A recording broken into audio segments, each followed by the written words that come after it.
Hello and welcome back to Cargo Cafe. As always, I'm your host, Libby Hausman, joined here today with Kelly Adkins. Kelly, super excited to have you back. Thanks for having me. Yeah, you've been on the show before, but it's always great to have a familiar face, and we're really excited about today's topic and guest, and I think it's going to be a good one. I like getting the front row. Perfect. Yeah. So I usually give a little bit of a tariff recap at the beginning of each show. As most of you know, I'm sure, there's been lots to talk about in international trade in the last year, and especially in the last couple months. So in place of that, I just want to say, if you're struggling to understand what's going on with tariffs, if you're not already in communication with your freight forwarder or customs broker, now is an excellent time to reach out. We are happy to help anyone and everyone, even if you're not a current client of Bestway. We want to help you navigate these times, as we understand it's really challenging for everyone. And that's for obviously the IEEPA tariff decision that's come out with the Supreme Court, as well as any routings to or from the Middle East that have been disrupted with the conflict overseas. We just want to be a resource. I'm not going to dive into all of the details of that today. They're changing too fast. Yes. So yeah, when you have a question come up. Yeah, all questions are welcome. We're here to help, and we really want to be a resource.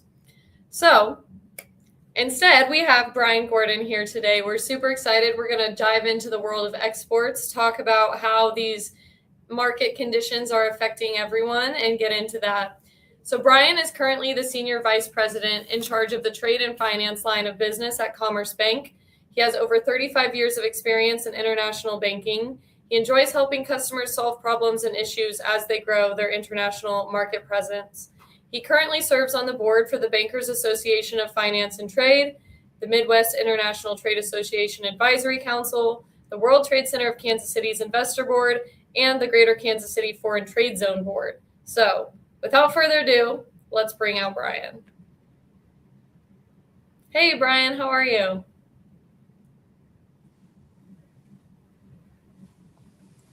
Hey, Brian, can you hear me?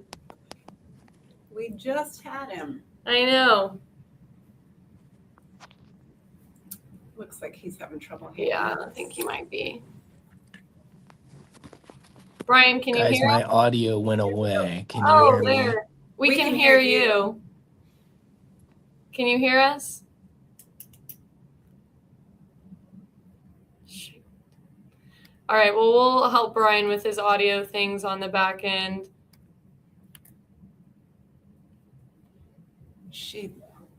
Brian, why don't you log out and log back in, or he can't hear me say that anyway, or can he? Hopefully he can.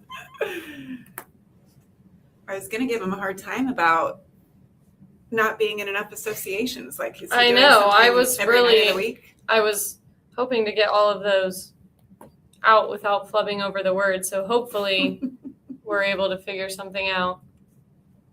So while we wait on Brian to jump back in here, Kelly, how have things been going with you? What's new? How are your conversations going with your clients? Good. right now?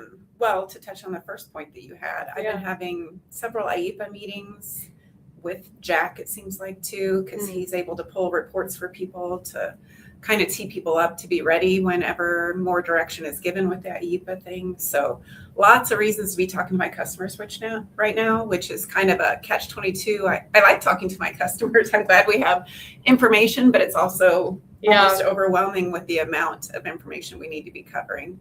But it's good. It's good that I feel like a good resource for them. Yeah, and absolutely. that we are able to help. So Yeah.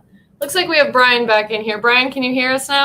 I can hear you. Can you hear me? Perfect. Yes, we Fabulous. can hear you. Okay, lost the audio there for a minute. Sorry about that. No worries. It's the joys of technology, right? For sure. Yeah. No matter how smart it gets, there's always something. Not an issue. could you hear her reading off all of your descriptions? I lost the audio when you guys came on. It just like all of a Okay. sudden went away. So I Well, did not she hear did any all- of the intro. She Yeah. listed all the many organizations you're a part of, for one. Oh, okay. Got it. Yep. Quite a Yes. few out there. She gave you a glowing recommendation and you missed the whole thing. Oh, shoot. Well, thank you for that. I appreciate it. Absolutely. Seems like you're keeping yourself busy. For sure. For sure. Yeah. These are wild times. Yeah, absolutely. That's a good transition into what we're talking about today. So, leading into this show, you and I have had several conversations kind of on the side about exactly what we want to talk about and how it's affecting U.S. shippers, importers, and exporters, and just overall market conditions right now. Something that we've been talking about that I found particularly interesting was even more than tariffs, the trade right now in international business seems to be heading more towards protectionism and less about collaboration.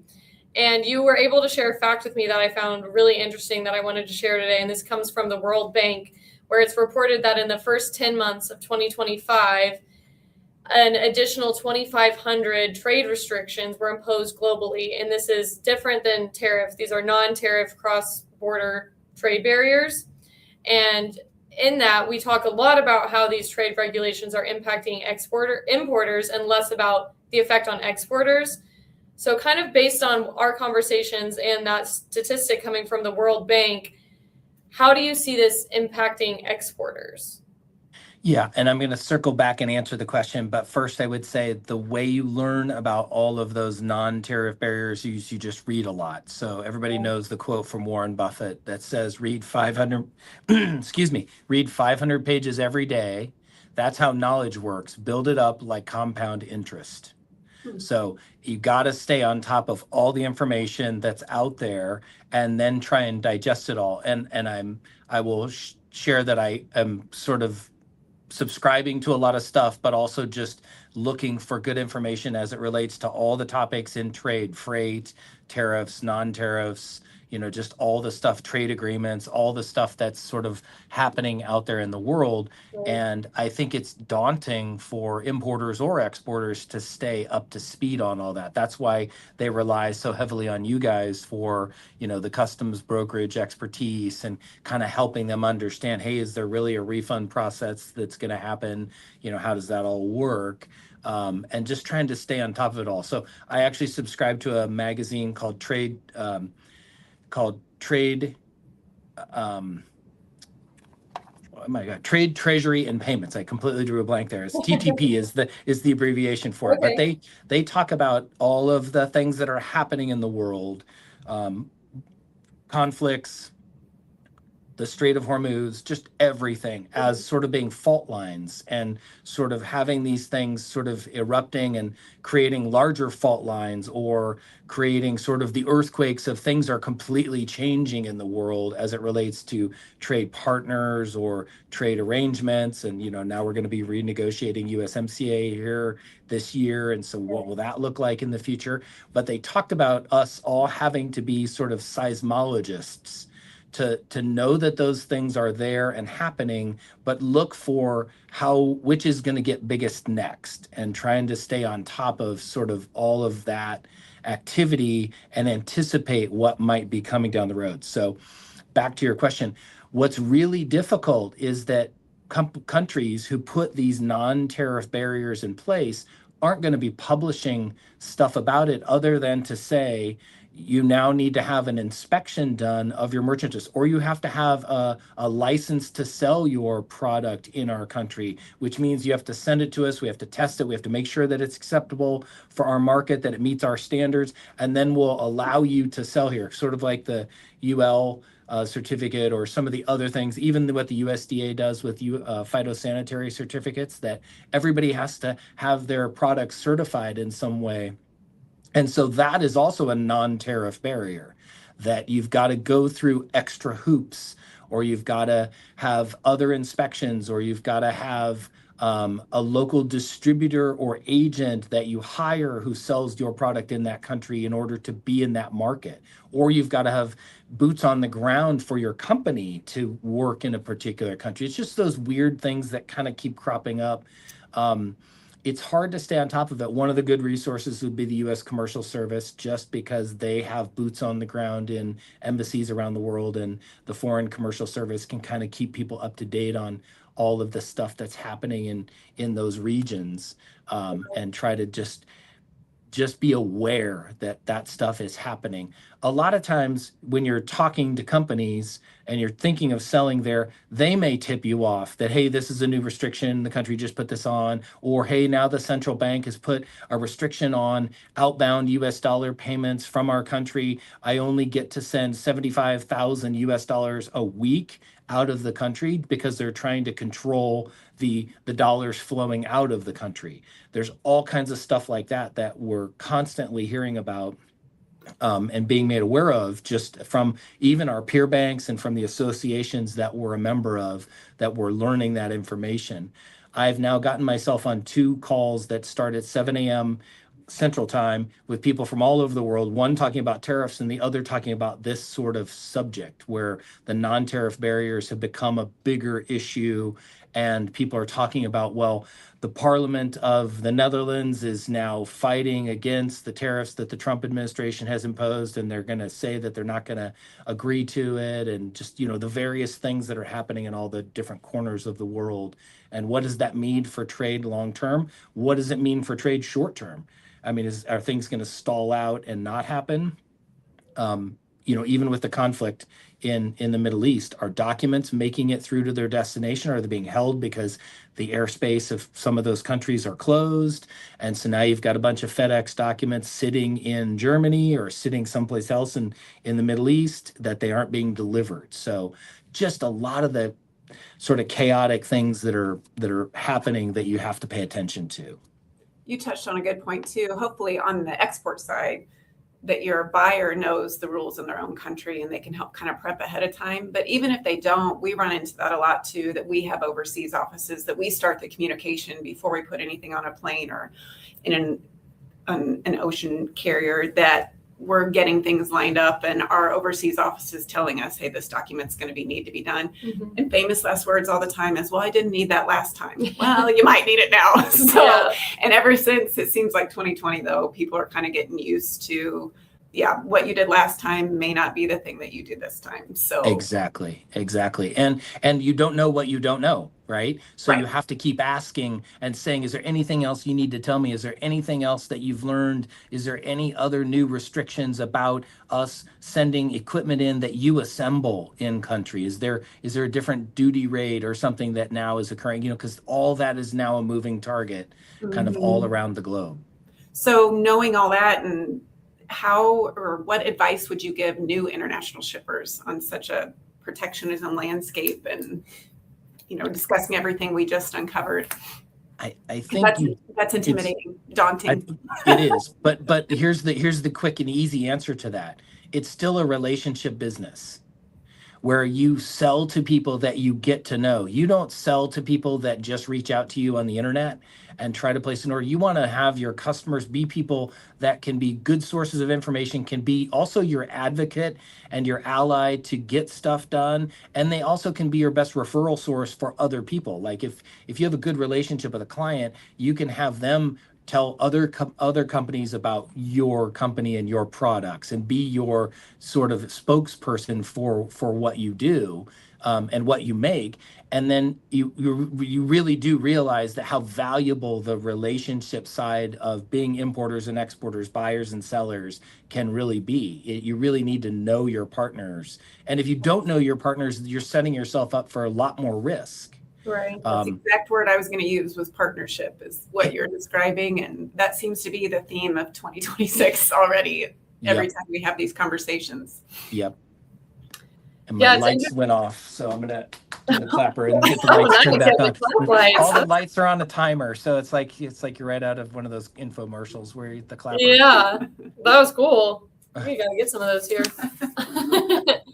It's interesting to me that you talk about it being a relationship business. I think that is a good segue into kind of our next topic, moving away from non-tariff trade barriers and talking about technology and how that's going to play a role in the future.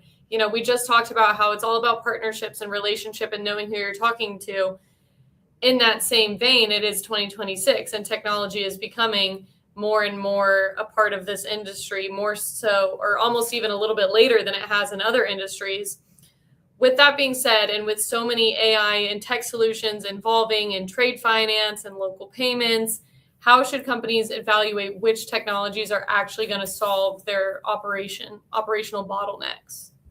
In a lot of ways, the importers and exporters really need to rely on their vendors, the freight forwarders, the bankers, the folks like that, to know what the technology is doing and how it's becoming useful or not, because we have to evaluate it to make the process more efficient. So if you think about just what you're now going through in your industry with e-bills of lading and digital documentation, there's a big difference between digital documents, which are just scanned copies of the documents being passed through, and digitization of documents where the data is flowing and hopefully repopulating on the other side in a format that's digestible. So there's that whole dynamic, but there's just so many new fintechs out there. It's nearly impossible to stay on top of it all, but you learn about stuff by reading. I just learned the other day that the first crypto exchange, Kraken, has now been onboarded or authorized or received approval from the Federal Reserve to be connected to the entire Federal Reserve payment network. So now Kraken has become this new one that everyone's watching as somebody that's kind of a fast mover and a company that you should watch. But who's to say the next 5 aren't coming, in the next 3 weeks, that everybody's going to be there and have the same sort of. So a lot of the technology in some ways has become a little ubiquitous, a little bit, but it may not always serve what your purpose is. Companies of so many different sizes are importing and exporting. You Right. might be a little mom and pop shop. You might be an enormous company that's importing from your parents' company in Europe. So you've got tons of infrastructure behind you, and they're bringing the technology to you. So it's hard to evaluate because in a lot of situations, the what's being offered might not actually solve the problem that you have. So you need to think through and make sure that your example that you're thinking of or the efficiency you're trying to create, will this really be served by this technology? And sometimes the technology is just trying to sell the technology and they aren't really addressing the use case or the issue Right. that's it's solving. So that's also a big challenge.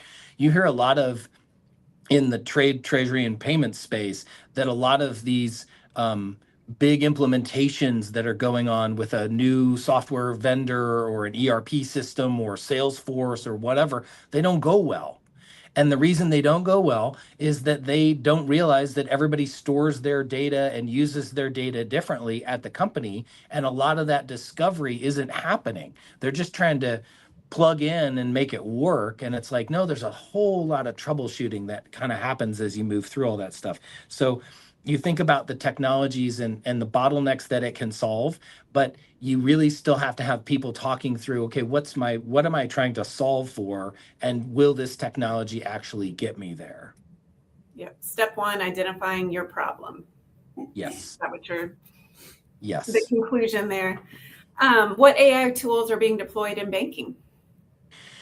There's a few, a lot of the chatbots are being deployed for customer service. Like if you go onto a website and you're having trouble with your online banking, you can talk to a chat bot in that sort of space. But I would say banking in general is not an early adopter of that technology just yet. I think it's still a little off in our future. We also have, use a data warehouse and are trying to find ways to extract information from the data warehouse. And sometimes the AI tools will be the best to say, here's the data I'm looking for. Can you now find that for me? So that's a little bit of what's happening. We are, I don't even know that I would say that banking is fast followers in the technology space. We're sort of known as a little bit more laggards of trying to adopt and get and use all the new fresh technology that's out there. I think it just because you are such a trusted resource and you have to have integrity around customer data and all of that you sort of build yourself a Fort Knox. And then do you want to bring more technology in there, or do you want to have cloud as part of the way that you run the business or not? And how safe is that? Because you hear of all the data breaches. So I think we are very much taking a measured approach and just kind of waiting and watching on a lot of what AI is capable of. But you're hearing about it kind of all over the place. and in just about every industry that comes up. We work with a manufacturing company out in the middle of Kansas, and they were having an engineering challenge, and the engineers had sort of gone through everything they could think of, and somebody finally used like Copilot or ChatGPT or Claude and sort of posed the question, and then drilled down to and started to learn about that the problem was not a unique problem, that there were workarounds, and then they got to the solution, and everybody was like, wow, who would have thought that was how we worked our way towards a solution, was just putting it into a chat GPT or something and asking the questions, and then all of a sudden it was telling them, here's maybe some things you could try. Yeah, that's really interesting. I think it just goes back to AI can be such a powerful tool, but with that you have to also, fact check and do your research and make sure that you're using it smartly, because I think it can definitely have negative side effects as well. When I hear people talk about it as a search engine, it's like, no, that's not exactly. You're really trying to drill down and help it make you more efficient. And I don't know, search engines, it might help you find the data, but then what can I learn from the data? Okay, now I've got to do a whole much more screening and scripting and asking questions to kind of narrow what I'm really asking for. Yeah, that's interesting. Going back, I had a question kind of come to mind just for my own curiosity. You mentioned crypto a little bit and how that's kind of becoming a little bit more intertwined with the world of banking. Are you seeing a lot of overseas companies trying to pay in crypto with exporting? Not yet. But what you are seeing is a lot of central banks in various countries creating their own stable coins. So stable coins being sort of a spin-off of what crypto would be, Right. but it's really the digital asset of a dollar. And then how do we deploy that dollar? Okay, so there's the natural disaster, a tornado passes through Louisiana, and they've got to deploy money. That it could be with stable coin to get the funds out to people. Now, here's the other thing though. FedNow is a live system and working well. Same day ACH is occurring kind of all day, every day now, and they're increasing the limits that companies can do in those kinds of technologies. So there's other ways to get it done, and I think that's why the U.S. has been a little slower to sort of think through and navigate the stablecoin idea, because there just really hasn't been a use case that says, oh, we should do this. And the other thing about the Fed is they don't want to be a bank. So they don't want everybody to have a stable coin account at the Fed, because then now they're competing with banks. So that's also been part of the dynamic that they've been trying to navigate. Yeah, interesting. That was a little bit off topic. I was just curious as we were talking about that. You mentioned electronic bill of ladings a little bit earlier, EBLs, and other digital trade instruments and documents that are probably going to take a huge leap forward in 2026. You also talked about digitalization versus digitization. Can you dive into that a little bit more on exactly what that means and how you see that impacting the future of trade documents? Yeah, we're kind of in this weird moment where all that is happening, but it's not happening yet at scale. So Right. when you think about allowing for the uniform customs and practices for documentary credit, so the rules that govern letters of credit, have written an EUCP so that electronic digital documents can be used. Have people adopted it? No. And the reason is the weak link in all of that really is customs around the world. You've got people that want to receive paper documents, and they sit and they stamp documents all day long to make these entries. And then that's how they charge and collect the duties, because it's still a human process to be reviewing documents and approving this stuff. But in markets like Indonesia, Singapore, Malaysia, places like that, they are automating that so that they can receive the digital data, the digitized data of those same exact documents, and bring them into customs and then clear customs without ever printing paper. So it's not happening in India or Bangladesh or Pakistan or places like that. So it's happening in pockets around the world, and it's happening in some ways. It feels like just in countries that have already prioritized the digital environment and trying to get to a digital space where you're not having to have paper documents. There are some countries where people don't ever receive a title, the deed to their house, because it's just a digital thing on a blockchain. So there's all that happening, but it's not happening across the board because there aren't cross-border standards that make all of that seamless and easy. So one of the cool things is the consortium, the digital container, Digital Shippers Association, the Cargo Association, trying to work with the steamship lines to create standards around some of the way the document information is displayed, so there's consistency. And I think that's where we're going to see a lot of progress being made in 2026, so that the standards become more common across the globe. The International Chamber of Commerce has been huge in trying to drive this effort, but it's been hard for them to herd the cats and get the bankers and then the freight forwarders and then the steamship lines and then all the importers and exporters to all agree that all the documents should basically look the same and have, standard places to put the information, so that it makes the digitalization and then eventually the digitization of that data more seamless and easy. So if 2026 becomes a breakout year for EBLs, what do you I'm gonna genuflect to that. I just don't know. That's me being hopeful. Yes. Let's say that's at the end of the year. Let's give it that. Looking in our crystal ball. Yeah. How do you suggest shippers prepare to stay ahead of the curve?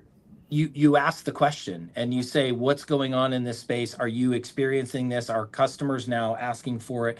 We're doing a lot of work here to just sort of understand how EUCP could work in our favor, and how can you use that so that a set of copies of documents will still be allowed for customs, in certain markets, and how is that going to play so that they can take possession of cargo, right? There just a lot of moving parts to that. It really comes down to the regulations and the standards being the two pieces that have to align in order for everyone to say, okay, now we're all rowing in the same direction. Finally, after 20 years of trying to get this done, and now it's going to, see more momentum. I was going to say, we're not known for being a really fast industry when it comes to that kind of thing. No, but they're talking about, like, Maersk has written a study that says that the shipping industry, all the carriers, will save nearly $300 billion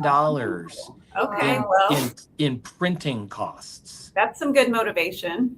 So there is a lot of motivation. It's just a matter of about everybody arguing and figuring out the right standards. And does my format win out over MSC's or, whatever. There's all that sort of debate.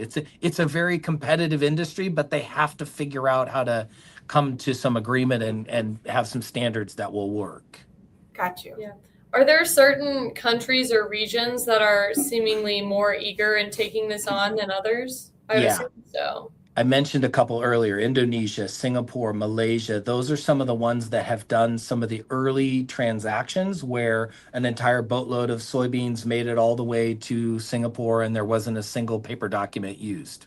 Wow. So you're like, wow, that's really cool. But that's being done by those that have already adopted technologies like that can use it, and sort of working with customs houses that are piloting those sorts of projects to get that off the ground. It's not like happening, every day, all day, every day in any particular country. But I would call out those three, specifically Singapore. They have done, and their both their central bank and their regulator have done tremendous work to align together and work with the industry to make these things possible. So I would watch Singapore probably as the one that will probably make it all happen first. I don't think the European Union is that far along, although there's pockets of that happening. I would say mostly it's Southeast Asia. So Brian, you mentioned a huge cost savings for the steamship lines. Mm-hmm. What would you say as far as will EBLs increase efficiency, like any other strategic advantages? Where do you see that? Yeah, if you think about containers go on a ship, and an exporter is waiting, let's say, 5 days to receive those bills of lading. Then they've got to get those bills of lading and their invoice, packing list, certificate of origin, phytosanitary certificate, whatever documents together, get them to the bank. The bank needs to review them. Then the bank needs to send them to another bank, who then needs to review them, who then needs to give them to a buyer. If you think about all how inefficient that all sounds, Right. that would be sort of if we can get to a digital or a digitized environment, that the cash flow savings of delivering those documents to the bank and then delivering them electronic, not by FedEx or DHL, to another country, the speed and efficiency that you can create, you can eliminate, weeks of downtime and weeks of what would be non-payment Right. for some of those invoices. So I think that's the working capital sort of efficiency that gets created. You've got all this money locked up in these transactions that take 45, 60 days to conclude, and it shouldn't be like that. We should be able to, move that stuff faster. Well, you kind of said part of the delay is people have to, or organizations are going to need to agree on the standards. Do you think and I'm, again, just thinking in my own opinions of what maybe people are thinking or delaying this, do you think there's some issues on people believing security issues, or is there any of that? I mean, it's probably more secure, but here's the downside, I guess, is what hearing you talk, I'm like, well, who doesn't want to do this? Yeah. I would come back to the weak link is still customs, because they employ a lot of people that look at a lot of documents and have stamps, and their daily job is to slap stamps on documents all day long. Yeah. Well, we can do virtual stamps. So I have not heard, though, back to your question, I've not heard the concern about security as a leading reason for why it's not happening. Okay. It's more about getting everybody in the room who is a stakeholder and discussing what should become the standards. Yeah. And then agreeing that the standards will be the standards. Yeah. It also has a little bit to do with, at least in the United States, the Uniform Commercial Code and the way the Uniform Commercial Code gets adopted state by state. So the Uniform Commercial Code can now say digital asset transfer is now legal, and there's a basis for it, but each state legislature needs to pass laws that allow for it too.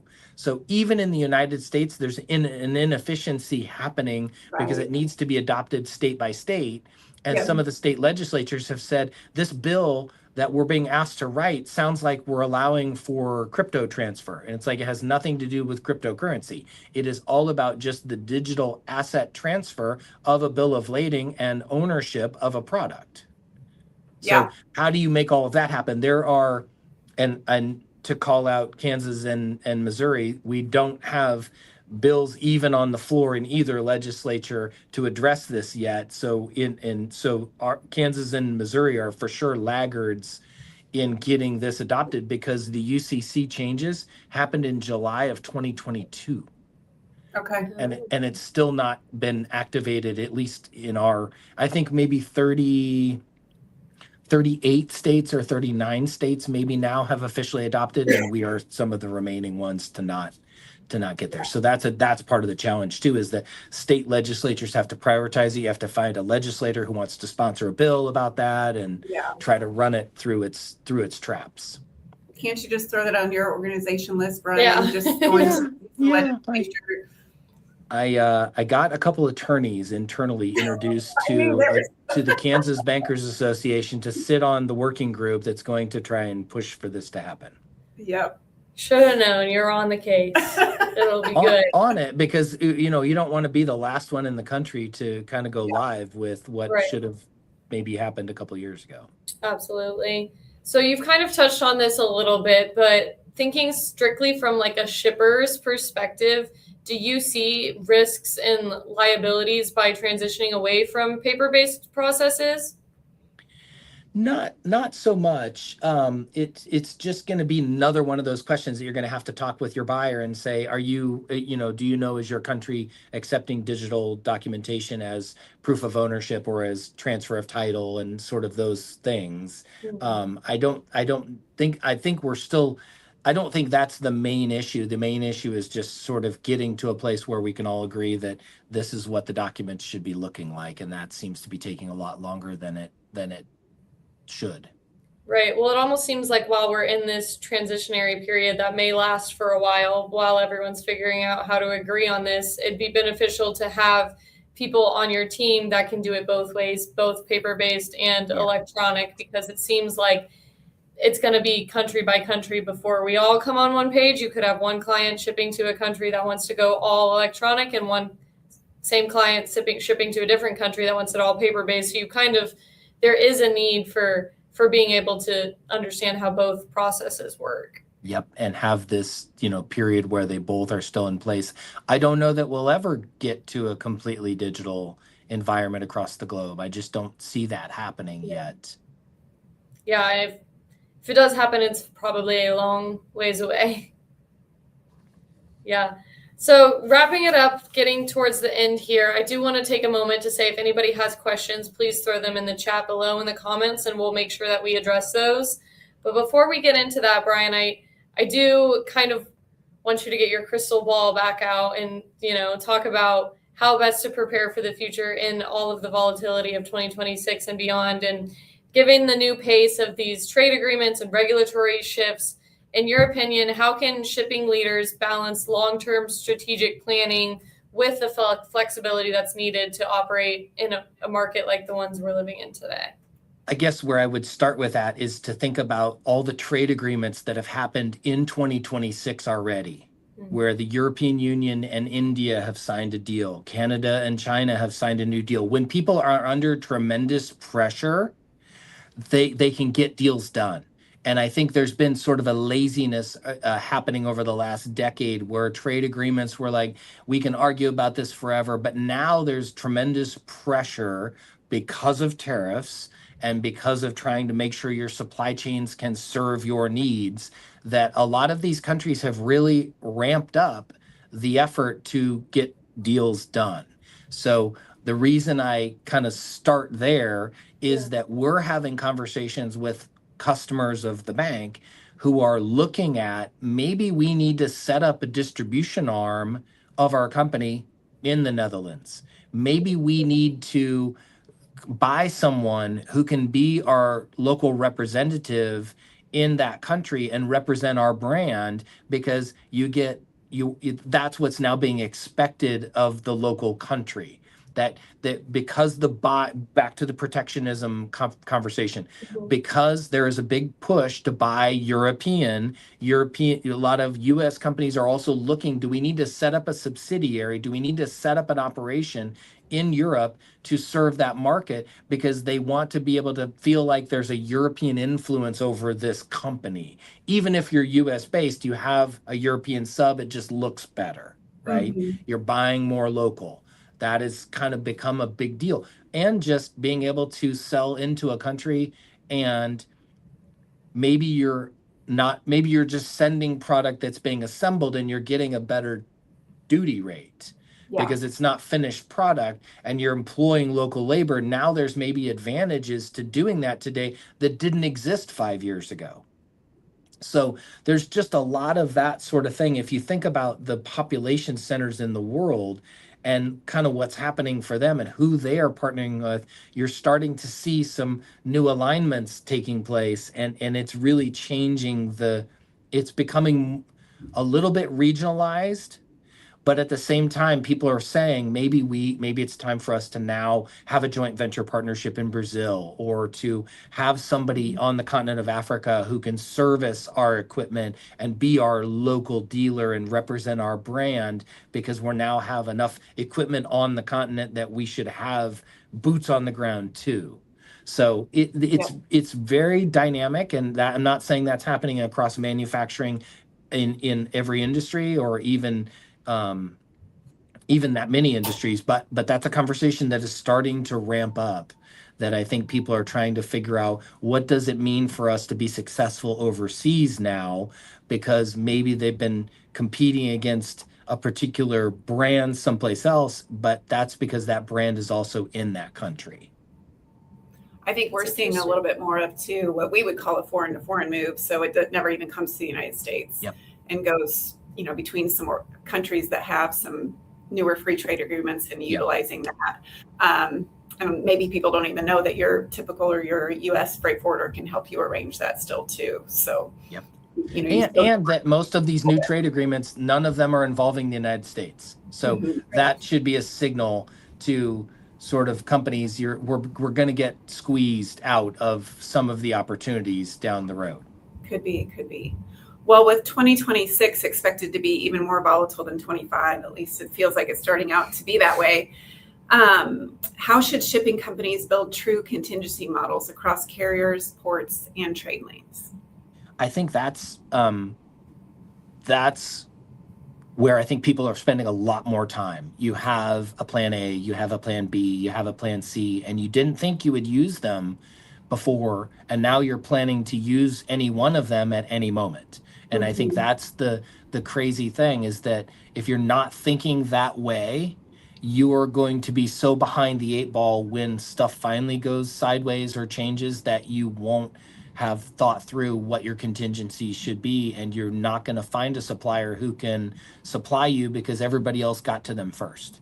So that is the supply chain side of it. And then as you talk about shipping, new supply chains and new markets, can they deliver to you in a timely manner? And just how, and all the steamship companies now finding flows and opportunities and new routes, or just increase in routes that they hadn't seen. So they're shifting capacity out of old routes that were more reliable to new routes because they see, growth in that region. And you're just going to see a shuffling of kind of how the shipping industry is going to manage that, going forward. Yeah. Supposedly more ships continue to come online, and there's, cargo's getting places faster than ever before. But I think because of conflict zones and some of the other issues, you're going to see a lot of transshipment, I think, still happening. And I think that is unnerving for people because they're not a party to that. They don't know that up front.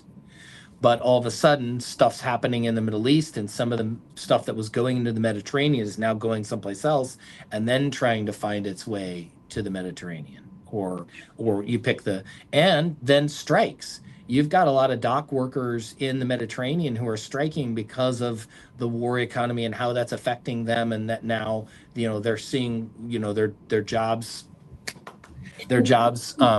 start to be challenged by they're not having the same container ship flow, and they aren't getting the same amount of work as in prior years, because now, aircraft carriers and large, military ships are taking up berths at, in container ports. Your job's like ours, that you get to work with all different sorts of companies across all different industries. And yeah, it seems like our clients that do best are the ones that keep their knees bent and are flexible and can pivot. Ever since 2020, especially, those are the ones that we're seeing succeed in even environments like this. And you guys are probably wondering how soon before freight rates start climbing because of the higher costs of fuel, right? That's already happening. Yeah. So those are things people hadn't anticipated were coming their way when they're seeing rates coming down, and now it's like, whoop, it's just the hockey stick has turned the other way. Yep. Yeah. I read something interesting recently that said you can no longer treat these disruptions as emergencies. You need to just treat them as the baseline. Ooh. And I thought that was really interesting and a good perspective going into the rest of 2026. Yeah, When I first heard the term not just in time, but just in case, then it's like, oh, wow, people are really having to do different ways of getting stuff done. So it was not just in time, it was just in case that you were having to now think about. Yeah. Very interesting. Well, Brian, we really, really appreciate you taking some time to talk with us today. I think we got through all of our questions and had a really interesting discussion. Hopefully people found this educational, helpful.